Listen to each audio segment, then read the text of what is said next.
Good morning, everyone. It's Saturday morning. It's 10 o'clock. I'm Connie Myers, so it's to 70 and beyond. I'm sorry I was a few minutes late. I couldn't get it to go where I wanted it to go, so I don't know if it's being broadcast or not. But anyway, so thank you for joining me this morning, and I hope that you're having a beautiful Saturday morning already.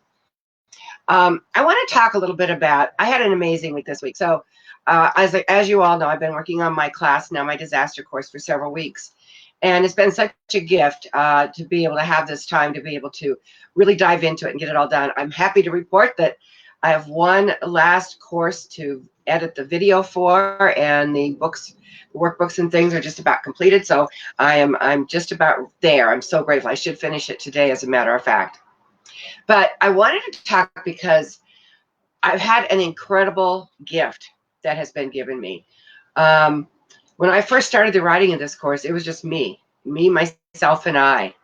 And then I wanted to run an ad, and I found this person to help me do a social media ad who's an amazing, he's in southern France, but he's absolutely amazing at what he does. And then I had a very dear friend that I wanted to be able to join me, and she got laid off from her job, so she's helping me. And I have two other people that she knows, or three other people that she knows, that have joined my team. So I wanted to talk about this because one of the things we talked about, we had a team call yesterday, and we talked about losing your job or getting laid off or shutting down your business or whatever it is it's like having a death. You have to go through the mourning process. And the thing of it is, I've talked over and over and over for the last year and a half about how my husband passing was the greatest gift he ever gave me. If you are feeling like you are drowning, if you feel like you are not sure how to get up out of bed in the morning, if you're not sure how to move forward, there's a wonderful book that is out there called The 5 Second Rule. And so if you're really, really, really stuck, it takes 5 seconds for your heart to go to your brain, to your ego.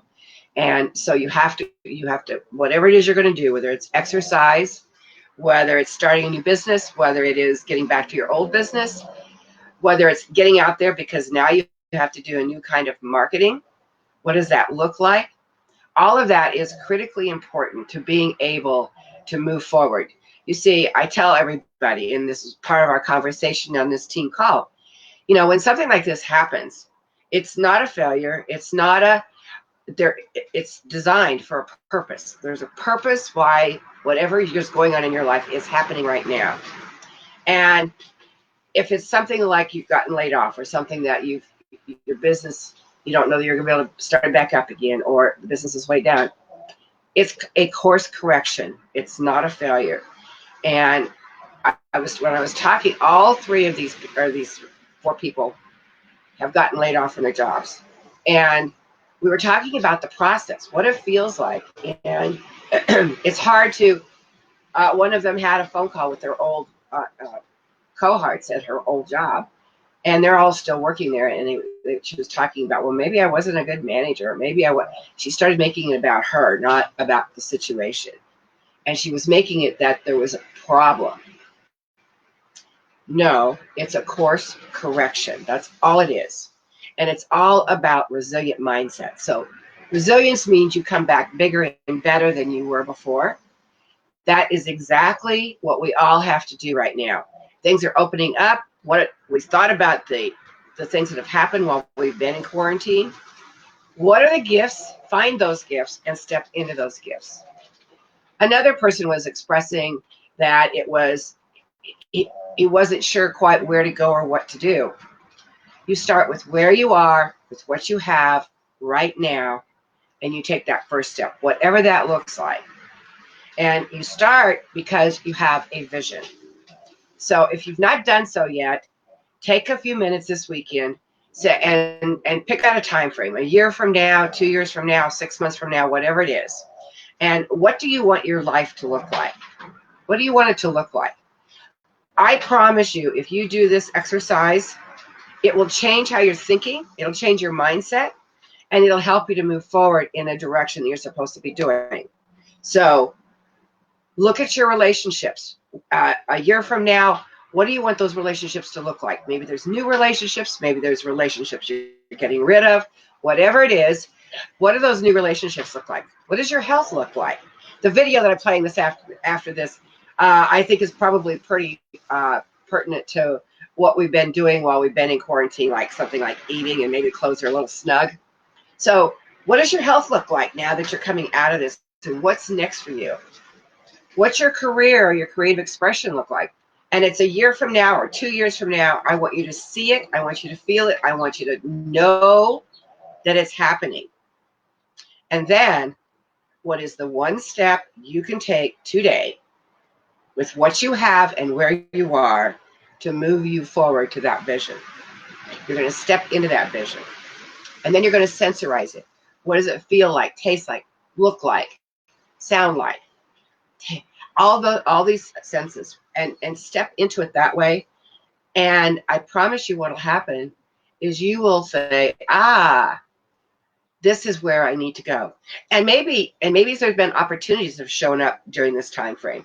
And you're like, well, that's not really in my vision, but why did it show up? Maybe there's a lesson to be learned. Maybe you need to reevaluate your vision of what you want. Maybe you are heading in a direction, and how's that going to work together with your vision? That's happened to a couple people on my team. Is they, okay, this was not part of my vision, but now it is, and I understand how it's all going to fit in. So what is it that you can do with what you have right now that will help you maintain a resilient mindset and not feel like you're drowning, not feel like you don't know where to go or what to do? Just keep you out of depression, keep you out of the fear and the stress. So work on your mindset this week. Create a resilient mindset. You're going to be better than you were before. This whole thing has been for us to get better than we were before in so many different ways.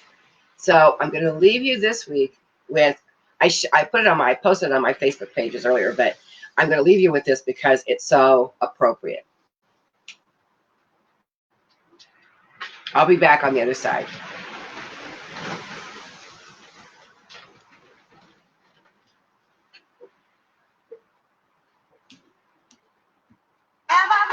She told me don't worry about the size. She said boys like a little more goodies to hold the night. Booty, there won't be no stick figure silicon Barbie doll. So if that's... Oops. Sorry about that. I don't know what happened. Anyway, that little girl's trying to pull her pants up in the line. If you couldn't see it, she says, this is what we're all going to be dealing with when we have to get back into our work clothes. So I apologize for not seeing the video. Anyway, so this week, please just take a look at what is going on in your life and what is next for you. And then take that first baby step. Okay, we'll be back next week. Talk to you soon.